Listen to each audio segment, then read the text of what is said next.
Well, good morning, Howard. It's really a pleasure to have you here with us today. Thank you. I'll go directly to our questions. You say we need a brown revolution instead of a green one. What do you mean by this? And what are the similarities and differences with the green revolution? Well, I think the Green Revolution was a very important step towards where we are today. But we like to talk about a brown revolution, meaning that we need to not just focus on what the Green Revolution was, but to look forward, we need to focus on how we're going to sustain ourselves and how we're going to sustain the soil. So brown revolution really refers to soil health and rebuilding soil and protecting soil. And if we don't do that, we won't succeed in the future. And so if you go to many places in Central America and Africa particularly, you find a lot of weathered soils, a lot of erosion, a lot of soils that have been depleted of nutrients. And you can't just throw chemicals and fertilizers on those soils. That's a biological issue. It's a biological fix. And so we have to do that in a way that allows the soils to regain their productivity. So if we want to look down the road 20 or 30 or 40 years, if we don't learn or we are not better at protecting those soils and rebuilding those soils, you can talk about all the yields you want to talk about, but there'll be big areas across the globe where we cannot achieve those yields if we don't take care of the soil. Thank you very much. Many people say that the current dilemma of mankind is achieving a harmonious coexistence between economy and ecology. What is your opinion about this? Well, I think that's very true. But I think that, what you have, and you'll see a lot of people here that are going to stand up and talk about improved seeds and better fertilizers and the introduction of new chemicals, and that's all great. We need that, okay? That's an important aspect of achieving better productivity. But you'll see very few people stand up here and represent nature. You'll see very few people up here that are telling you how to improve water quality and how to improve soil quality. So what we hear the most of, what we're the most familiar with, is how to just simply focus on yield and increase productivity. If we only focus on that, it's a very short-sighted approach, and we've learned that in a lot of places already in the world where we've seen yield reductions, where we've seen places where you actually have to abandon land because the soil has been depleted of either nutrients or the pH becomes so out of balance or whatever it is. So, where we are in the United States, we can make a lot of mistakes and don't see them and don't pay the price. A lot of places in Argentina, you can make a lot of mistakes and you don't pay the price. Go talk to a farmer in Malawi or Sierra Leone or in Guatemala and Honduras. If they make mistakes, they pay a very high price for that. And so if we think only in first world terms and we think only in the terminology that we are familiar with, then eventually on a global scale, we're going to face some serious issues. Okay, Guadalupe goes ahead. Well, we know that demand for food will continue to increase until 2050. What type of agriculture do you believe will be necessary to satisfy this food demand? May organic production or technology help? What do you think about biotechnology? Well, I think it's going to take everything. I mean, I think every kind of agriculture can make some kind of contribution, but we're not going to be able to rely. I mean, if you really look at organic production, and we have some big organic farmers around us in Illinois, and we've learned from them. I mean, we can learn a lot from organic farming in terms of the use of cover crops and rotations and some of the things that would help us improve a high-yield production system. But if you look at it on a global scale and you start thinking about how you have to get that fertilizer, where you have to get it to, organic farming on a large scale globally becomes very challenging. And there's a lot of studies out there that I would actually believe to be true that look at what you can do in terms of production with organic farming and what you can do with high-yield farming systems. Now, you can if you take, this is an important point to make, if you take the guys who win the corn growing contest in the United States, last year it was 505 or 504 bushels per acre. Okay, that's well over twice what we average. You can take an organic farm and do the same thing. I mean, you can make almost anything succeed if you have if you create and nurture the right environment. So I don't think, when we look at productivity, we can't take some phenomenal organic yield and some phenomenal high yield and say these are what you get. They aren't what you get in the real world. And so I think we have to look at small farmers in Africa and Central America and realize that they're not going to grow 200 bushel corn. But how do they get from growing 15 to 20 bushel an acre corn, and I know you think in hectares and tons, but how do they get to 50 or 60 or 70? And that isn't just as simple as what we've done here in Argentina or back at home. It requires a real focus on how you rebuild soil, how you treat that soil, and what techniques you use. Bigger issue coming up in the long run will be water quality and water availability, and how we farm will have a huge impact on how those turn out. We're working on those issues here in Argentina also. Although in theory current food production satisfies food demand, we are facing some issues related to access to food. What's your opinion about this? Well, we probably come close to growing on a calorie basis.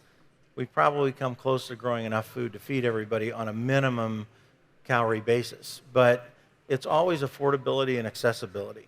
So one of the big myths, I think, that a lot of farmers have in the United States and probably in Argentina and Brazil and a lot of other places where productivity is high, is that we're going to feed the world. Well, the world won't get fed without us, but we're not going to feed the world because there are tens of millions, hundreds of millions of small farmers out there. And if you look at where they live and what they can afford and what they have access to, they're not going to be buying corn that's shipped from the United States or Argentina.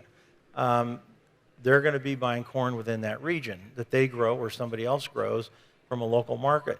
So accessibility and affordability, you can't really separate the two. They will be the two big challenges of the future. We'll get better at growing food. We will increase our productivity, and we'll increase it because a lot of the people that are here, both as farmers and as suppliers. I mean, we've shown that we can do it. We'll continue to get better at that. But that is not a sole solution. That is not the only single solution that it will take, because accessibility means roads and storage and refrigeration and all sorts of other investments. And so one of the big challenges in most countries, aside from those like Argentina and the United States, is the investment in infrastructure. And that typically has not occurred anywhere near the levels that are required. You know, if you look at the United States, I mean, we built a great railroad system, back in the mid-1800s. We have, although our farmers will complain, rightfully so, that our barge systems and our rivers and all of that need upgrading, but we have a system that allows us to move millions of tons of grain efficiently. We have huge storage capacity. We have huge refrigeration capacity. Those are probably $1 trillion of investment over 100 years or more. So you can't expect that to happen quickly. We need that to happen here in Argentina. Yeah. How do we address malnutrition and undernourishment in certain underdeveloped societies? Would you recommend technology transfer or public assistance? What regions do you think have the greatest potential to produce food in the future? That's like 4 questions in one. We'll go one by one. I'll try to remember. Just the first one. Okay, so I think that nutrition, malnutrition, undernutrition, all of those conditions, situations, are the most difficult to address. Our foundation is focused primarily on productivity on the farm level and improving sustainability at the farm level. That's easy. It's not easy, but it's easy compared to when you get into the nutrition issues. Because if you look at accessibility and affordability, take it times 1,000 when you look at nutrition. Because you have to have a much higher level of education. You have to have a lot more experts in terms of helping people understand what's good for them, what's not good for them, and then getting it there and getting the education there. So nutrition is probably a much bigger challenge in my mind than just productivity. What was the second question? And GMOs could help with that also, no? Yeah, I mean, here's what I think. I mean, first of all, when you ask about technology, what I think about is the availability to deal with things differently through technology than we have in the past. So if you can create something through biotechnology that allows you to address diseases or allows you to address vaccines or allows you to do things differently than what we've done in the past, that would be a pretty important and probably interesting concept. I think we're a long ways from that. You also have to have a lot of regulation for that. You have to have government acceptance. You have to have public acceptance. And we've learned that lesson in terms of the GMOs we're growing at home and you grow here in Argentina. And so it's a long-term process, and it's not easy to get everybody to understand the benefits. And sometimes I'm not sure we've taken the time to make sure we understand what the downside is. So I think it's something we have to be careful. Sure. The last question of this big question was, what regions do you think have the greatest potential to produce food in the future?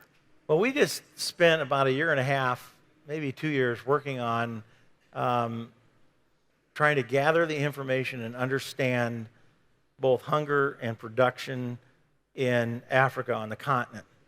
And Africa, the first goal of Africa should be, how are they going to feed themselves? And there's a huge gap between where they are today and where that answer lies. I mean, Africa is the only continent that's gone backwards in terms of, their ability to feed themselves, and they have a serious problem with chronic hunger. I've been to every country on the continent of Africa, and I've seen a lot of farmers, a lot of emergency relief, and it's sad, and it's frustrating, and it's difficult to address those issues because you fight so many different elements. But ultimately, the government of that country is either going to allow you to succeed or fail. And so at the end of the day, I think Africa is a big, big piece of how the world gets fed. And what we learned and what we looked at is that you can't simply look at land mass. Mr. Peterson was speaking about the savannas in Africa. If it comes down to the point where we destroy our environment completely to feed ourselves, there'll be a different outcome, and it won't be good. So if you look at Africa, it isn't simply about land masses. And a lot of people who don't understand farming and agriculture look at land mass and say, well, look, there's 50,000 hectares here and there's 100,000 hectares there, and we can farm that. You can't necessarily do that. So you have to understand what the impact is. Why is Africa struggling in its production? And we came up with 52 different what we called headwinds. And some are political, some are infrastructure, some are environmental. And if you go through each country, analyze each country, many countries could feed themselves, but it won't be that they need more land. It'll be that they have to make the current land more productive. And that's going to involve support from government. And it's going to involve the right techniques and the right applications. And it will involve everything from what I call biological farming, because I don't like to get confused in the discussion about organic farming. Biological farming is important. I mean, our farm is kind of partially biological farming because we rely heavily on cover crops and rotations. And so biological farming combined with the right application and understanding and education and use of fertilizer and improved seeds, it's going to take all of those things combined to be successful.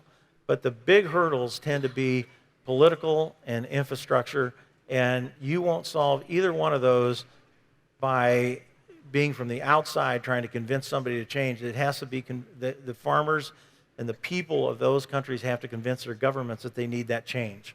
Okay, Guadalupe is next. Do you think production will increase hand in hand with food demand, or do you believe this could lead on overproduction? What situations could arise from this? Well, it's like anything. There's probably some places where we have overproduction today in terms of how those crops and that food gets used. And there's many areas in the world where there's not enough production. I don't think that will change. What I do think has to happen is that the world needs to follow Argentina's example, and the United States needs to follow Argentina's example in terms of being 95% no-till. Because when you say no-till, it sounds like a simple thing, and it's not. It's complicated, but it also involves a lot of other things. You have to farm thinking in systems, and so we're constantly trying to get better at that. So that's nutrient management, it's rotations, it's the kind of hybrids that you plant. It's definitely using certain cover crops, and it's how you irrigate if you have irrigation. We have to start thinking in terms of systems.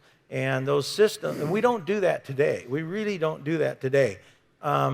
We need some of the people that are here today trying to sell some of the products that they're representing to think in terms of systems. And we're doing some research on our farms to try to understand that better. But that, if we do that, then we'll do better at producing what we need where we need it. Because if you take a lot of the part of the world today, their underproduction is a complicated fix, as I've already said. So we're going to have to make sure that the techniques that we use, they are just as important as what we put in the ground or the kind of tractor that we use. It's amazing. You're speaking like an upper seat associate. Yes. Exactly. Exactly. What do you believe is the role of governments and supranational organizations such as the United Nations regarding food security and resources distribution? Well, I'm going to go back to something I've said a couple times already. No organization like the UN can have any success in a country unless the government allows it to have sex. First of all, the UN does not go into a country unless it's invited into that country by the government. Mm-hmm. So once they're there by invitation, they have to be extremely compatible. They have to work to be compatible with what that government wants them to do. And so they don't have the leverage. They don't have, the power or the muscle to really change very much. Okay, they can assist with some things.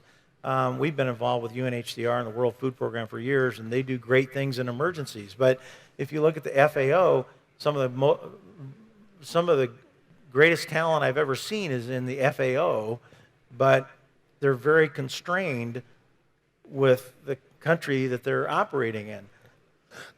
Excuse me. So I think that I'm good. I think that the answer is that the government really, at the end of the day, is the big play. And if they're not going to allow you to increase production, or they force you to do it in a way that's not sustainable, or they don't allow for the kind of financial support to have the investment, the extension, the education, there's issues with subsidies, there's issues with taxes. All those things have a huge impact on how farmers succeed or fail. And I'm old-fashioned, I'm old school. Okay. That's good. The only thing better would be a Coca-Cola, but the fact is that what we've learned over and over is it's the government of that country that is going to make a farmer succeed or fail. And we've had huge support from our government in our country. And some of it's I think, been good. Some of it's not been good. And different groups criticize it for different reasons. And I think that every country wants to be self-sufficient in food production. So the policies that the government put in place are either going to help that or defeat it. And so I still think it comes down to the government, your government, and what that government does, our government, what that government does in the United States, as to where we end up at the end of the day. Okay, thank you. Is society consumption behavior compatible with its demand of sustainability? Not today. I mean, if we keep doing what we're doing today, it won't be that long before we have some significant issues. And I think in the United States, we've had a few wake-up calls. Atlanta almost ran out of water a few years ago. California's in a huge drought today. We have farms in Arizona that are 400, 500-foot wells that used to pump 1,200 and 1,500 gallons a minute and would sustain a corn crop, will not do that anymore, and we're drilling 1,300 feet. That means we're putting a 450 horsepower motor on it. That means we have huge energy costs. It means we're obviously depleting the aquifer at a lower level and probably quicker. So I think water is going to be where we really hit the brick wall. The problem is that people in Atlanta are probably back to doing what they did 5 years ago or 6 years ago before they had a problem. In Des Moines, the Des Moines water system, I can't remember the exact name, they're suing farmers for nitrate pollution, basically, contamination. That's only going to happen more often. That's not going to go away. That's going to happen more often. And farmers in the United States have had this luxury of being in a very strong position legally, because when all the laws were written 100 years ago or whenever it was, agriculture was huge. Agriculture kind of ruled everything. I mean, and most of the population was involved in agriculture. So those laws work to the benefit of agriculture. As we lose representation in our Congress as farmers, as more people live in urban areas, as less people are farmers, we will slowly lose that, the political leverage. It will erode. So I think that today there's a lot of signs, and I'm sure there's some in Argentina, that say you better wake up, because you cannot keep doing things the way you're doing them. So the answer today is, if we keep doing them the way we are now, we've got serious issues, and they aren't that far away. And to solve that, we need your organization, we need other organizations like it, because our solution is going to be, how do we farm, I hate the word sustainably, but because so many people define it differently. But the truth is, it's simple. How do we use our nutrients better? How do we reduce runoff? How do we reduce water contamination? How do we grow more with less? And how do we take care of our soil? That's a definition of working towards sustainability, and that's what we have to do. Great. Great. Guadalupe's next. However, you know that we have an Argentinian Pope, Francis, and he had just published an encyclical on climate change, rich countries, poor countries, access to water, and the man's destructive approach to the environment. What do you think about that? Well, I think, claiming that clean water and adequate amount of food is a human right is pretty basic. I think that when you travel around the world and you see millions, and it's literally billions of people today that don't have access to what everybody in this room has access to, that's a problem for a lot of reasons, but it's a problem for their own personal rights to raise their kids, to improve their lives, to become or be productive citizens of that country. And so I think that the only way you can expect things to improve and get better is to make sure that people have access to clean water and adequate food. So I think that should be considered a basic human right. when you get into the issues of climate change and everybody has an opinion, and some of it is scientific based, some of it may not be. I think it's very hard to know exactly what it is. What I can tell you is that based on a couple of experiences I've had, something's changing, okay? I used to go up into Canada to a place called Churchill, Canada, and I photographed polar bears for over 20-some years. Every year, I would go back every 5 years or something.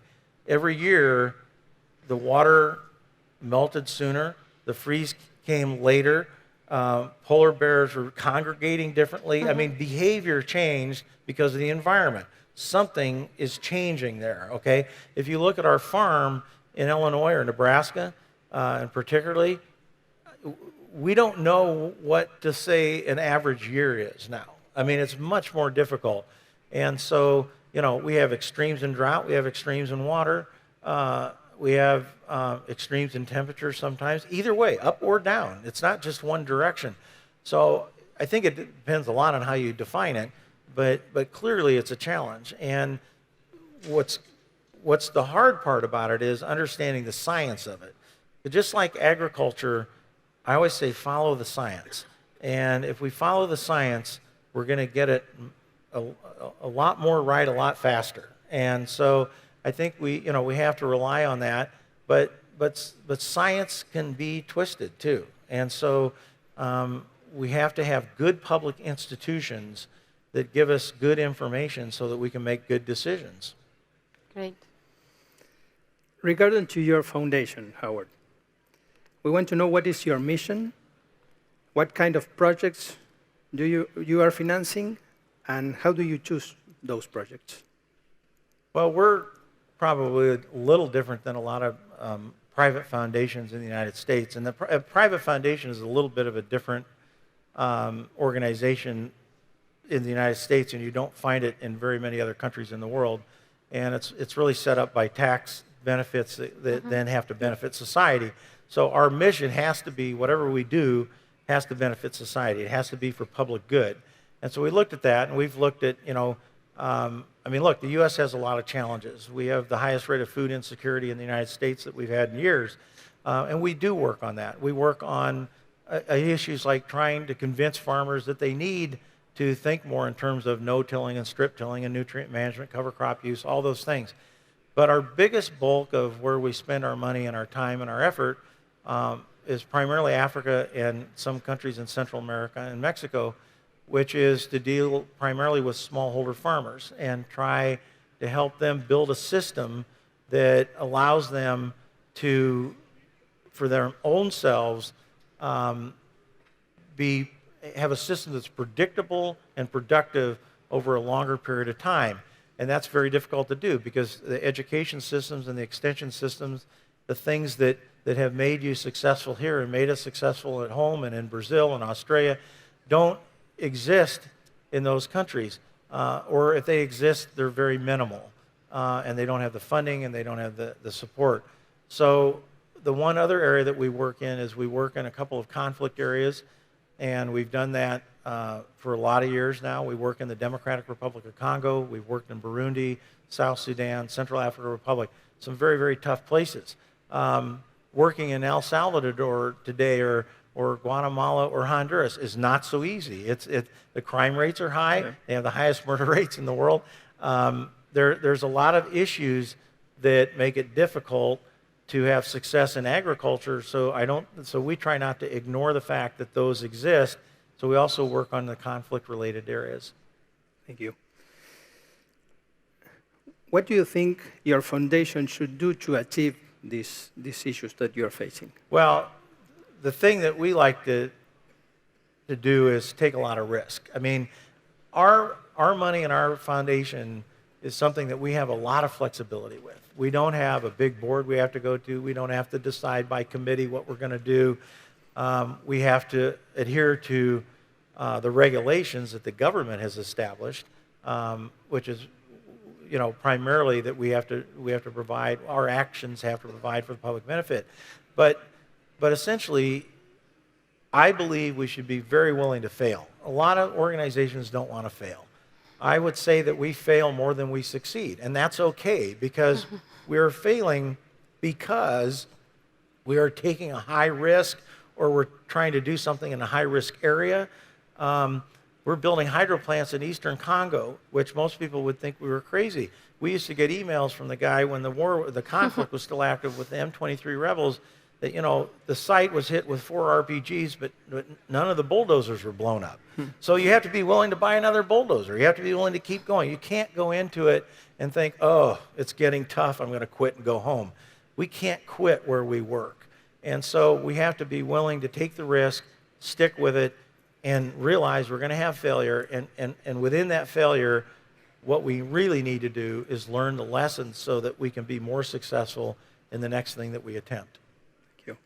Well, And what role do you think that Argentina should play in this context? In particular, what do you think a president should do? Well, we want to hijack your organization and bring them to the U.S. We were looking at how Argentina in the last 20 years, we call it a hockey stick at home. What happens is someone comes to sell you something, and they show you, like in a company, and they show you how the revenues are going to go like this, right? Rising up. They never go like that. And so you have this hockey stick of farmers that have converted to no-till. I don't know how you've done that. I don't know why farmers have done that here, but it is the greatest example for the world. I mean, Argentina is something that the world needs to understand. World farmers need to understand it, and your government needs to understand how important it is that you're doing this and you're accomplishing this.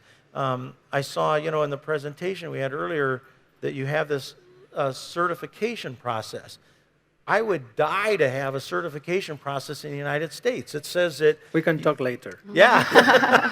but that certificate has to then transfer into something that's of benefit.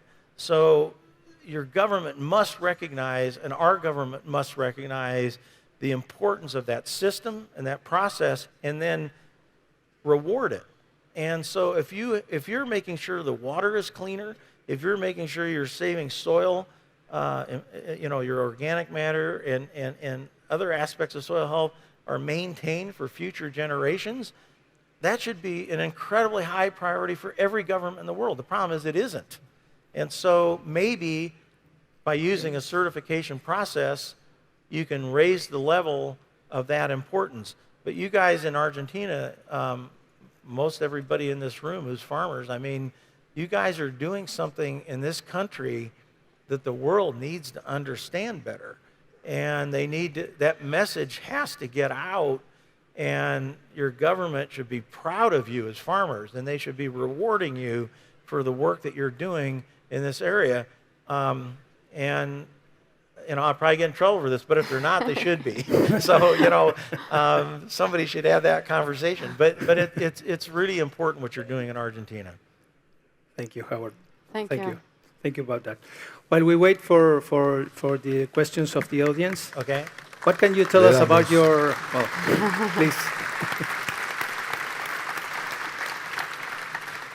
What can you tell us about your 40 chances? I'm running out of them. Well, I don't know if everyone is familiar here with what 40 chances are.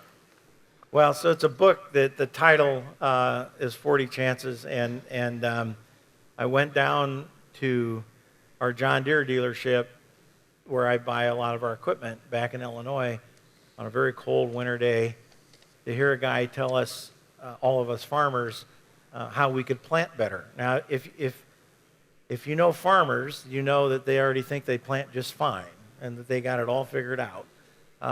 So I was a little suspicious. But we got down there, and the first thing this speaker says is, you guys have it all wrong. You're thinking about it all wrong. And that got everybody's attention. And he said, you think of farming as, everything just kind of blended together from one year to the next. You plant, you fertilize, you harvest. And you need to stop and realize that from the time that your dad gets off the tractor that he's planting with, and allows you to get on, And then by the time you get off and let your son or daughter get on, you've got about 40 crops that you're going to plant, about 40 seasons that you're going to go through. Now, some might have a few more, but it made me stop and realize that I had never thought about it like that. I had always thought about it like he explained it. I mean, it's just, okay, this year, next year, and you just keep, everything blends together. But when you stop and think that I've got 40 chances in my lifetime as a farmer to do the best I can, to raise the best crop that I can raise, then you think about it a little differently. Every time my son, who farms in Nebraska, he'll call me up and go, we have all this technology in our tractor, and he'll say, Dad, how come my planter's not planting? And I'll say, well, do you have your Swath Pro turned on? Oh, I've got it turned on. You got to turn it off the first round. You got to have it, and then I'll tell him, I'll say, now just stop for a minute. Don't get in a hurry. You don't get to do this your whole life. So get it right and have your plan, how you're going to plant, what you're going to do. And of course, it's much bigger than that. But I always tell them, don't get in a hurry. Just stop and take your time and get it right. Because you can't, I used to always think, well, when the corn got big enough, they won't see those crooked rows, right? Next year, I'll get them straight. Now I think I'm going to get them, well, I have GPS, so it's cheating. Yeah. But it's like I'm going to get it right now and not wait till next year. And life is a lot like that. I mean, if you think about it, you don't have, by the time you get through school, you get education, you get some experience, you might have a little bit more than 40 chances, but your best opportunity in life is that those 40 years in where you can really be productive and do good things. And so 40 chances is really about a mindset. It's thinking that I don't have forever, I need some seeing what I do, and I need to get it right. Thank you very much, Howard. I think that we are out of time. We won't have the opportunity to share questions with the audience. It's been a pleasure to have you here. Okay. I know that you're going to a farm now, and that's good. I think you're going to enjoy. You are very welcome when you want to return to our country, and have a nice and safe trip home. I want to steal some of your farmers and take them home. So they can... We'll go. All right. Thank you very much. Thank you very much. Thank you very much. Thank you. Lo despedimos entonces con un fuerte aplauso.